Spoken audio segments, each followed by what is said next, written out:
La dissuasion nucléaire, est-ce que ça marche? D'une certaine manière, c'est un peu un jeu dangereux, puisque on évoque la possibilité de détruire à grande échelle, par des moyens nucléaires, des villes entières, peut-être des pays entiers. En fait, on peut dire avec le recul, puisqu'on a maintenant près de 70 ans de recul, que la dissuasion nucléaire, ça fonctionne. En tout cas, il y a un fait, c'est qu'il n'y a pas eu de conflit ouvert entre puissances majeures depuis 1945. C'est quelque chose de tout à fait unique dans l'histoire des derniers siècles. Il n'y a jamais eu 70 ans de paix, en tout cas d'absence de conflit majeur, puisqu'on était dans une paix quand même assez chaude entre l'Union soviétique et les États-Unis. C'est quelque chose d'unique, c'est quelque chose qui est sans précédent. Est-ce que c'est dû seulement à la dissuasion nucléaire? Je ne pense pas. Mais en tout cas, la dissuasion nucléaire, parce qu'elle a suscité la peur de la guerre, a très probablement joué un rôle dans cet état de fait. Deuxième constat, il n'y a jamais eu non plus de conflit militaire ouvert entre deux pays détenteurs de l'arme nucléaire, qu'ils soient des grandes puissances ou pas. L'Inde et le Pakistan ne sont pas des grandes puissances, mais ne se sont pas battus directement sous la forme d'un conflit militaire ouvert à grande échelle depuis qu'ils sont détenteurs de l'arme nucléaire. Il y a eu bien sûr des petites crises, il y a eu même une guerre illimitée entre les deux pays en 1999, mais pas de conflit militaire majeur ouvert à grande échelle.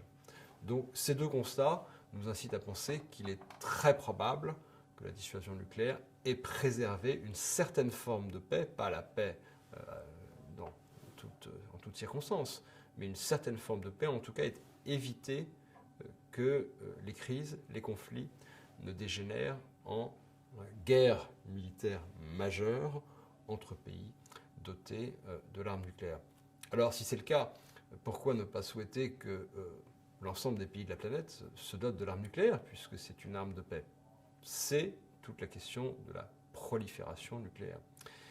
Parce que la dissuasion est un jeu dangereux, on ne peut pas souhaiter que le nombre de pays qui se dotent de l'arme nucléaire croisse indéfiniment. Bien sûr, on ne peut pas dire non plus qu'il y a des pays sages et des pays qui ne sont pas sages, et donc des pays qui auraient le droit moral d'avoir l'arme nucléaire et d'autres qui n'ont pas ce droit moral. Et il n'y a pas de solution simple à ce questionnement. En tout cas, il serait très risqué, à mon sens, de parier sur le développement de la prolifération nucléaire comme facteur de paix et de stabilité dans le monde. La dissuasion nucléaire a d'autres effets. Un pays qui se dote de l'arme nucléaire, c'est un pays qui se sent plus libre pour le meilleur et pour le pire. On a vu des États prendre des initiatives malheureuses une fois qu'ils se sont dotés de l'arme nucléaire, parce que d'une certaine manière, ils se sentaient à l'abri protégés par leur parapluie nucléaire. Et en même temps, ça a aussi bénéficié à d'autres pays en termes de leur indépendance et de liberté d'action politique. Premier exemple, le Pakistan, un an après s'être doté de l'arme nucléaire, en 1999, prend le risque de favoriser des incursions militaires sur le territoire indien, au Cachemire précisément. Et le Pakistan se sentait, à l'époque, protégé par sa capacité nucléaire nouvellement affirmée. C'était une erreur, l'Inde a riposté, et c'était un jeu un peu dangereux.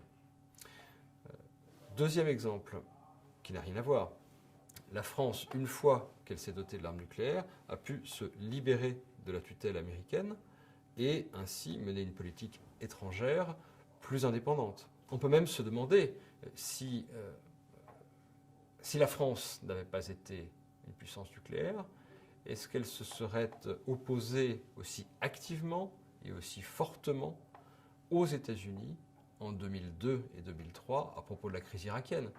Plusieurs pays, avec la France, bien sûr, se sont opposés aux États-Unis à l'époque, mais la France a pris véritablement la tête de la contestation à l'époque de l'entrée en guerre des États-Unis contre l'Irak. Aujourd'hui, il y a une alternative à la guerre. Désarmer l'Irak par les inspections.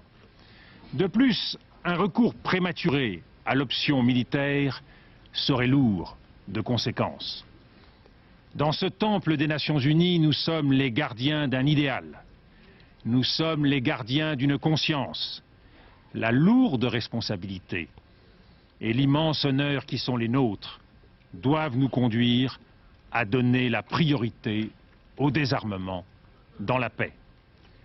Et c'est un vieux pays, la France d'un vieux continent comme le mien, l'Europe, qui vous le dit aujourd'hui, qui a connu les guerres, l'occupation, la barbarie, un pays qui n'oublie pas et qui sait tout ce qu'il doit aux combattants de la liberté venus d'Amérique et d'ailleurs.